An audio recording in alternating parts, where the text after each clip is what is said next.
Good morning, everyone. There's Sharon, there's Chris, Alina. Good morning, team. Welcome to another Wealth Coffee Chat, 28th of September. The year's getting away on us, folks. The year's getting away on us, that's for sure. Hopefully you're all well wherever you are. Hopefully you're staying out of trouble.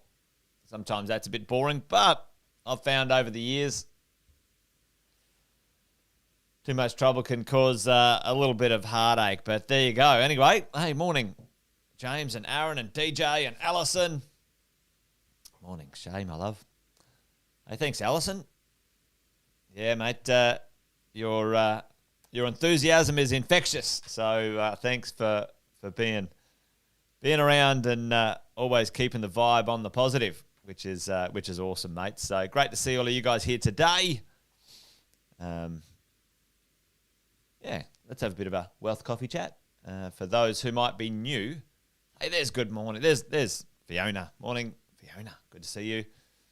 Anyone who's new, say hello. Give us a shout out in the chat. Tell us the big new in there. Tell us where you're dialing in from, wherever you are in this fabulous planet.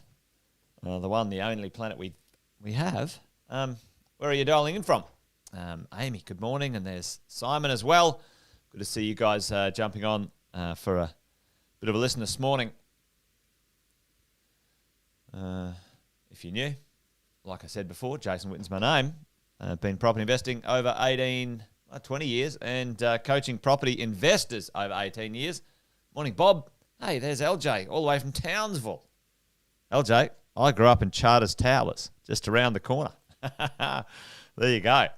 Good spot. Bit hot for my liking. I don't know. I grew up there for 17 years and got out of home when I could, but it was a little bit too sweaty for me. But we've got Fiona out in sunny Sydney, Illawarra.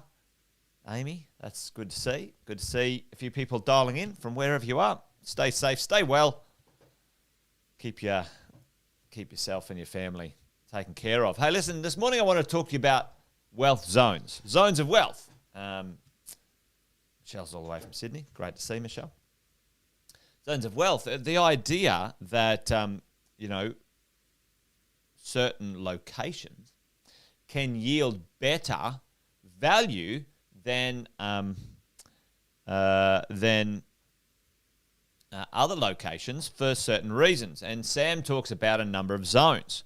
If you guys I've heard Sam talk about his zones, the zones of wealth, when it comes to Sam and his presentations. Chuck it in the chat if you know what those zones are, because one of them today I'm going to talk about, but there's a couple of different versions of zones when it comes to real estate wealth. And there's two broad categories of zones when it comes to where our properties are located, and the way we should look at owning this real estate and understanding how to manipulate it, all right? So let's have a bit of a look at that. So if you are sitting there at home and thinking, what's he talking about, then stay tuned because I'll fill you in on what I'm talking about in a moment. But if you're there, maybe you've heard Sam talk about this before, but there's two major parts in the zone conversation I'm going to talk about today.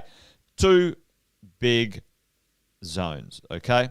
Number one, one that is important is the livability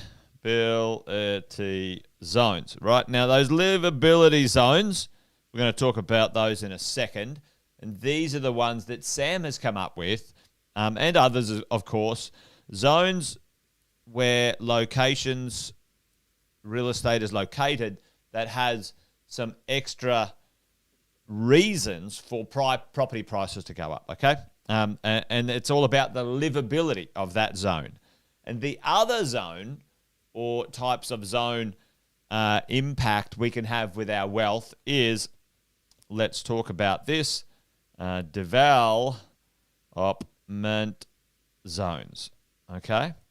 Number one, this one here, for some reason my little highlighter's not working. So this zone here, the livability zone, is all about what is in the location or close proximity to that location for us to want to live there.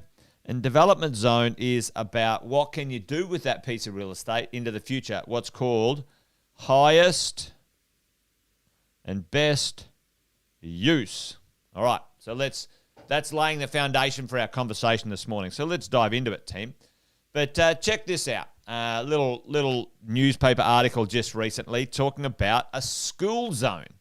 A school zone, and that school zone here, the marketplace is rewarding the owners of people who own in this school zone, which means it's a catchment area where you can send your children to a good school.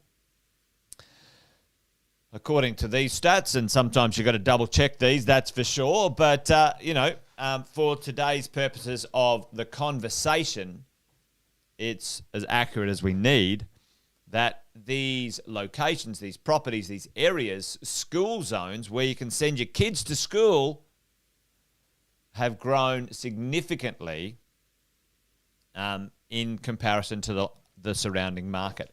Other areas that don't have the school zone location, the school attendance location, haven't grown as much. So if we think about this as we build our portfolio team, you think about what types of zones we could own real estate in. And Sam is always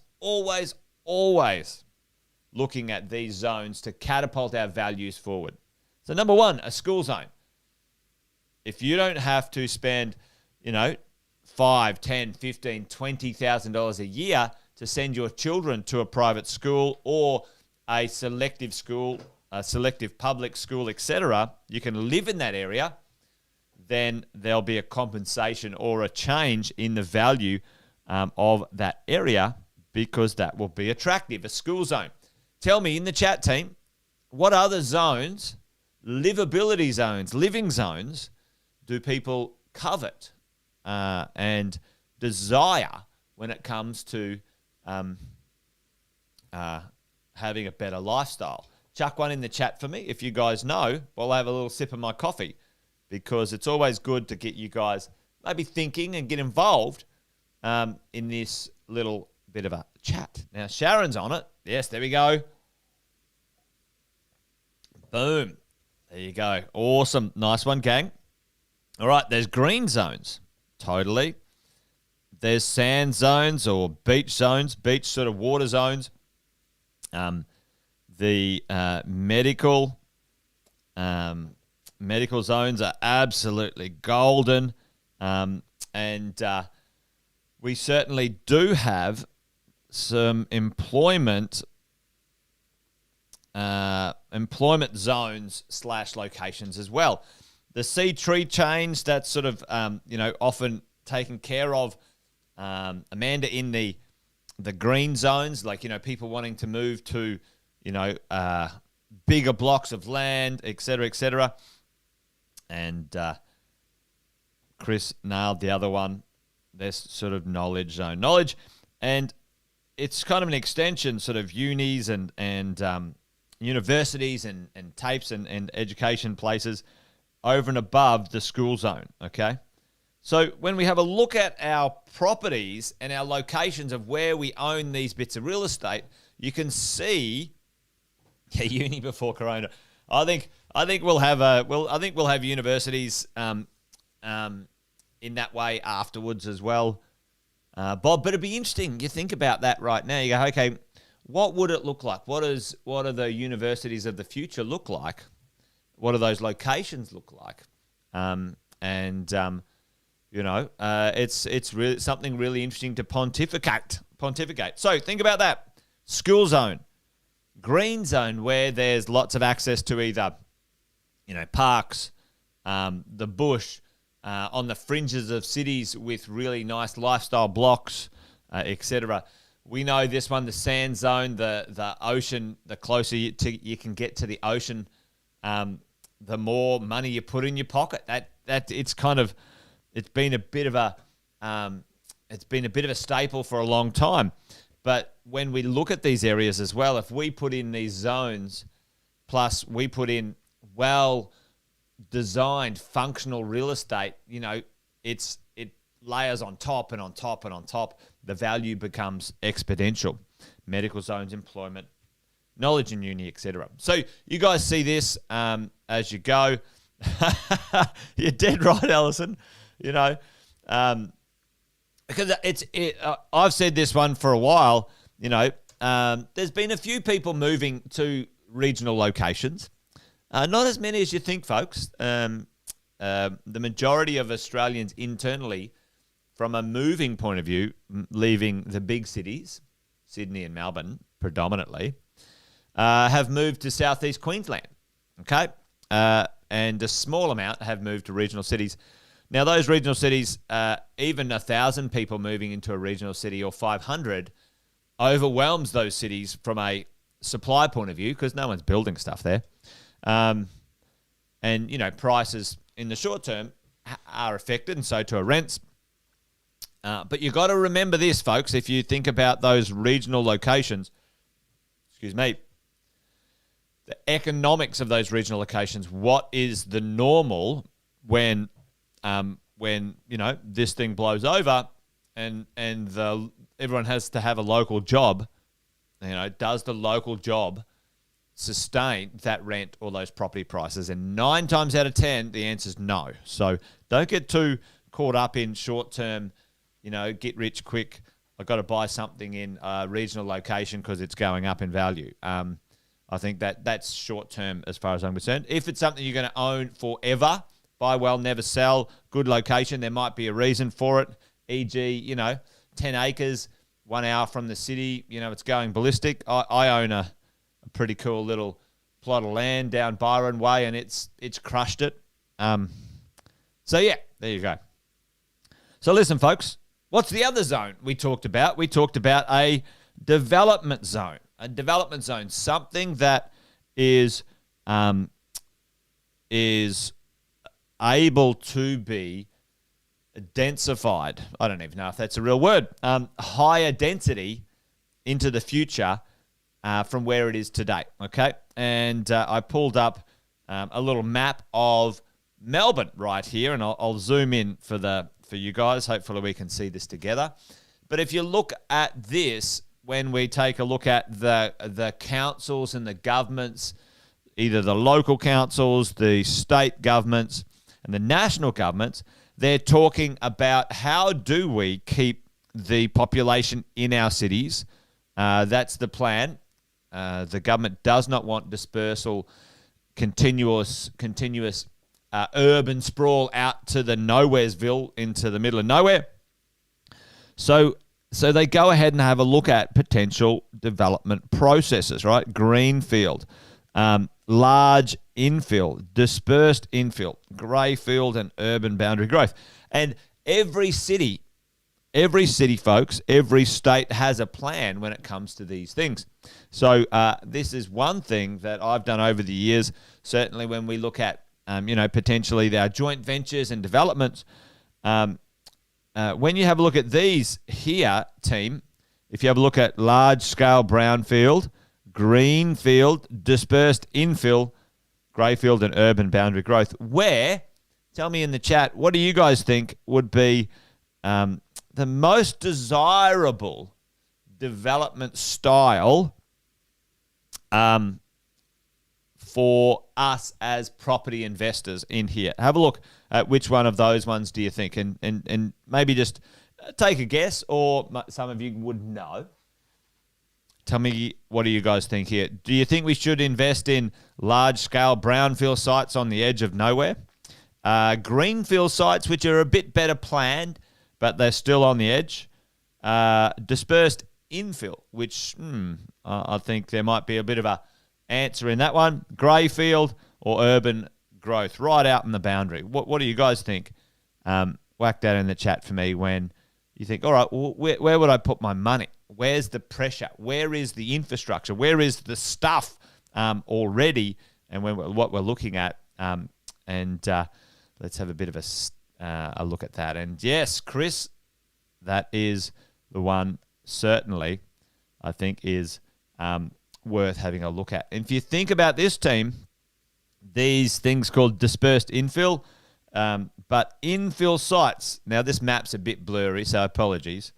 Infill sites in Melbourne, these are areas where the council have identified they want to densify and put more dwellings in these sites, right? So, little site there and a little site here and so on, what does that look like? And, this is about 4 or 5 years old now, this map. So think about that when it comes to those things. And yes, absolutely, Alison, if we look at the CBD, where am I? I've got my right orientation here. If we look at sort of CBD rings, if we said, all right, well, if we have a dispersed infill site within, that, 5 kilometre ring of Melbourne or the 10 kilometre ring of Melbourne, that's going to be super attractive. You know what I mean? And then you've got your other things like, certain transport hubs and education hubs and so on when we have a look at this. So it's just an idea, just an insight, team, of the sort of the due diligence, the understanding of the economics and the pressures that build underneath your property portfolio when you have a look at it. But, tell me, folks, and this is what I always say, all right, you can purchase in here, or, let's go all the way out to here and buy something, all right? So this is sometimes when we talk about, a lot of people talk about houses versus apartments. And it's actually not houses versus apartments. That's a stupid way to look at things. It's just the location of the economic support of the dwelling. That's what it is, right? So over here, what is the dollars and cents, the economics of that location compared to this, the economics of this location. And the economics will drive the value, okay? And you have to make a decision as an investor which one of those locations and pieces of real estate are going to gather the most value, the most attraction from a rent point of view. So if you think about this, imagine you had an infill site driven by a school zone or a medical zone or a knowledge zone. Can you see how those things can, double and triple the pressure on the value as you find these locations as a property investor? So, team, hopefully that makes sense when it comes to the zones of wealth. There's a number of ways to look at it, and they can compound if you stack them on top of each other for your properties and your values, and those things can be quite valuable. That's what Sam and the acquisition team, the buyers agency team does at Positive. They are always searching and stacking value on value on value on value when it comes to the properties that they source out for our members and you guys in the mentoring program. But anyway, there you go. Wealth Coffee Chat done. Hopefully we learnt something together this morning. Anyway, you guys stay well wherever you are. As always, remember, this thing's a marathon, not a sprint. Folks, it's about going the distance. And my number one rule, buy well, never sell. That's the way we roll around here. You guys stay safe and take care until we chat again, maybe tomorrow, around about 8:05. Take care. Bye for now.